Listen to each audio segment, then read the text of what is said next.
Seni çok özledim. Lütfen beni öp. Ben de seni çok özledim. Öpücüklerini özledim. Seni seviyorum. Sensiz yaşayamam. Seni asla ve hiçbir zaman bırakmayacağım.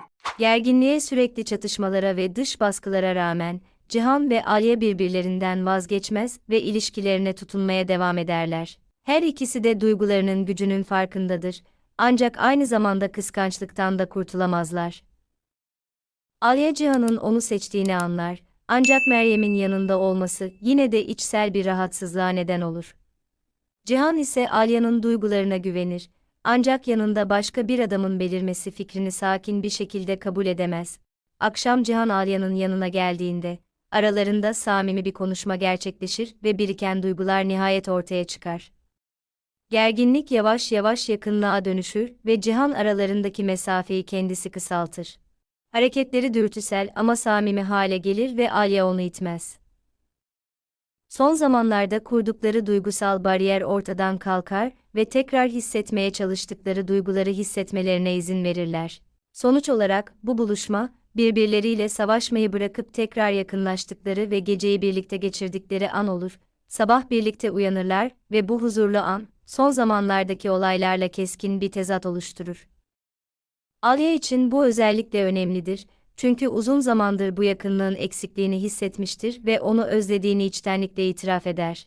Cihan da durumundan açıkça bahseder ve mesafenin ve sürekli çatışmaların onu gösterdiğinden çok daha fazla etkilediğini ve Alya'nın yokluğunun onu içten içe yıktığını itiraf eder. Bundan sonra Deniz ile birlikte hastaneye giderler, burada önemli bir etkinlik gerçekleşecektir. Cihan'ın özellikle onun için organize ettiği anaokulunun açılışı. Oraya vardıklarında Meryem ve kız kardeşi onları hemen fark eder. Tepkileri, Alya'nın Cihan'ın yanında görünmesinin onlarda olumlu duygular uyandırmadığını gösterir.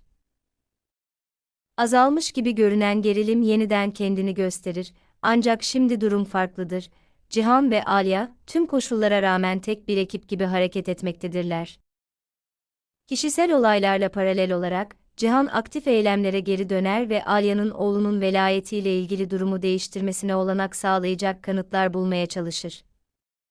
Ellerine geçen telefon, içerdiği veriler Bora'nın konumunu ciddi şekilde zayıflatabileceği ve etkisini tamamen yok edebileceği için önemli bir bilgi kaynağı haline gelir. Bu Cihan'a doğru yönde ilerlediğine ve davayı sonuçlandırma konusunda gerçek bir şansı olduğuna dair güven verir. Bu sırada malikanede Meryem, kız kardeşiyle birlikte, planlarının işe yaraması için kendi davranış çizgisini oluşturmaya başlar. Bu arka plan karşısında, Alya Meryem'in davranışlarını daha yakından incelemeye başlar ve daha önce dikkatinden kaçan ayrıntıları fark eder. Meryem'in tavrı artık tarafsız görünmemektedir ve Alya yavaş yavaş, dışsal kısıtlamanın ardında tamamlanmamış duyguların gizlendiğini açıkça anlar. Meryem'in hala Cihan'a duygusal olarak bağlı olduğunu ve muhtemelen ilişkilerinin olası bir yenilenmesi fikrinden vazgeçmediğini fark eder. Bunu göz ardı etmeden, Alya gözlemlerini Cihan'la açıkça paylaşmaya karar verir. Onun için bu kıskançlık açısından değil, yeni yanlış anlaşılmaları önlemenin bir yolu olarak önemlidir. Başlangıçta Cihan onun sözlerini ciddiye almaz, sadece onun hissi olabileceğini düşünür, ancak Meryem'in kendisi de duygularını açıkça ifade ettiğinde durum değişir.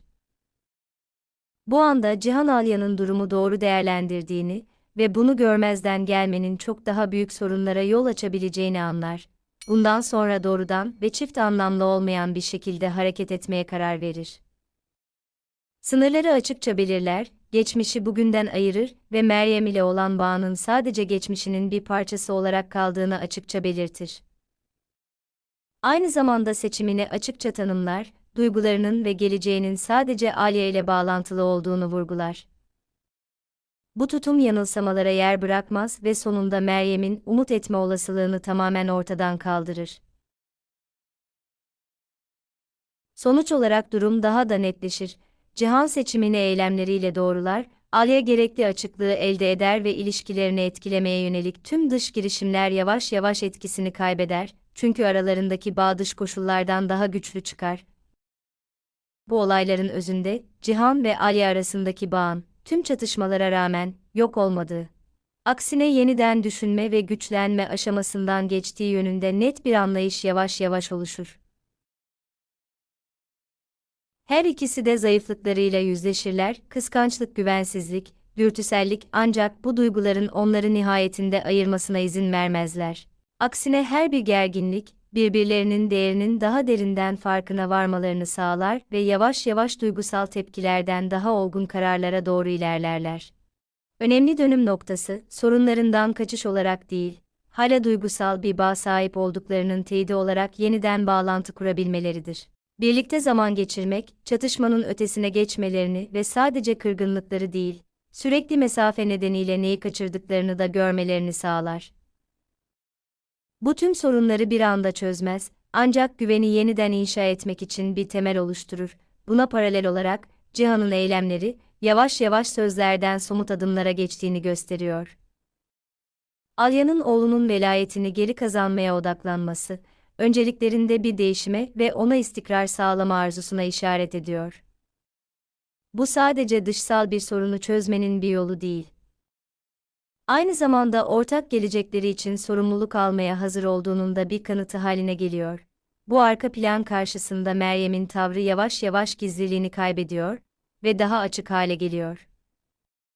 Duyguları artık tarafsız görünmüyor ve bu, Alya'yı durumu daha geniş bir perspektiften, yanılsamalar olmadan değerlendirmeye zorluyor.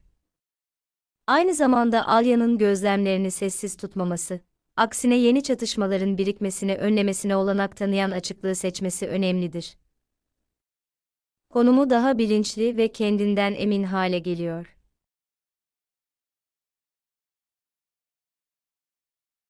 Cihan'ın buna verdiği tepki de içsel değişimlerini gösteriyor.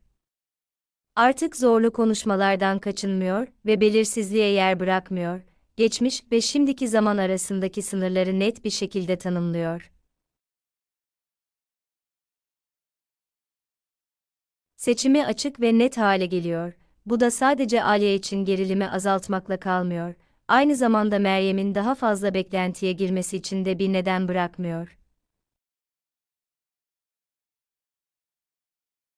Sonuç olarak durum daha büyük bir kesinliğe doğru ilerliyor.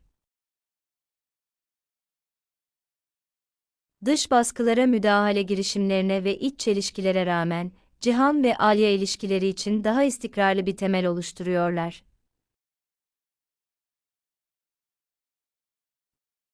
Birliklerinin temeli artık sadece duygulara dayanmıyor, bilinçli kararlar ve değişime istekli olmayla güçleniyor.